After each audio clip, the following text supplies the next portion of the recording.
Daily Bible Reading, Ezra chapter 4.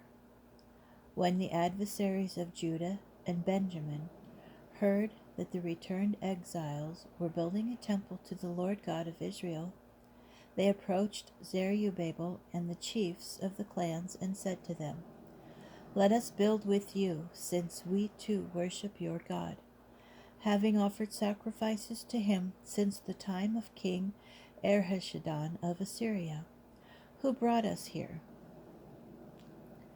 Zerubbabel, Jeshua, and the rest of the chiefs of the clans of Israel answered them, "It is not for you and us to build a house to our God, but we alone will build it to the God of Israel, in accord with the charge that the King Cyrus of Persia laid upon us."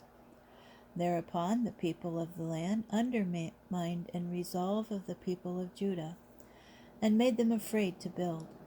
They bribed ministers in order to thwart their plans all the years of King Cyrus of Persia, and until the reign of King Darius of Persia. And in the reign of Ahasuerus, at the start of his reign, they drew up an accusation against the inhabitants of Judah and Jerusalem. And in the time of Artaxerxes, Bishlam, Mithridath, Tabeel, and the rest of the colleagues wrote to King Artaxerxes of Persia a letter written in Aramaic and translated. Aramaic. Rehum the commissioner and Shimshai the scribe wrote a letter concerning Jerusalem to King Artaxerxes as follows. Then Rehum the commissioner and Shimshai the scribe and the rest of their colleagues, the judges, officials, officers, and overseers, the men of Erech and of Babylon, and of Susa, that is, the Elamites, and other peoples whom the great and glorious Osnapper deported and settled in the city of Samaria, and the rest of the province beyond the river, wrote. And now this is the text of the letter which they sent to him. To King Artaxerxes, from your servants, men of the province beyond the river. And now be it known to the king that the Jews who came up from you to us have reached Jerusalem and are rebuilding that rebellious and wicked city. They are completing the walls and repairing the foundation. Now be it known to the king that if this city is rebuilt and the walls completed, they will not pay tribute, poll tax, or land tax, and in the end it will harm the kingdom.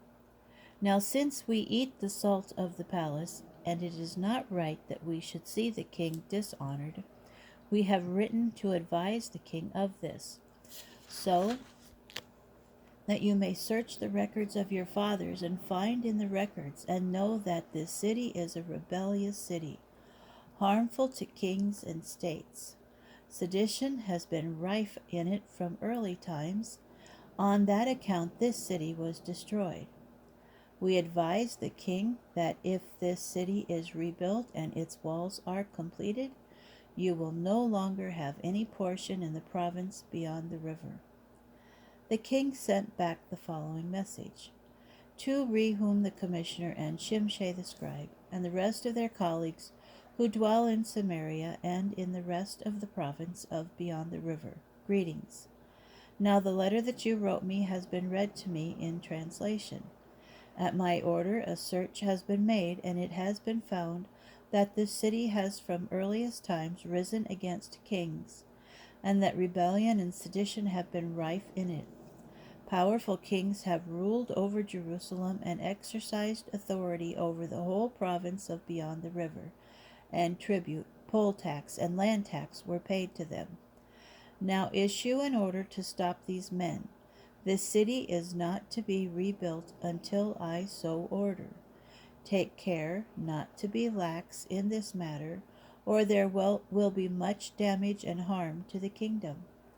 When the text of the letter of King Artaxerxes was read before Rehum and Shimshai, the scribe and their colleagues, they hurried to Jerusalem to the Jews, and stopped them by main force. At that time, work on the house of God in Jerusalem stopped, and remained in abeyance until the second year of the reign of King Darius of Persia.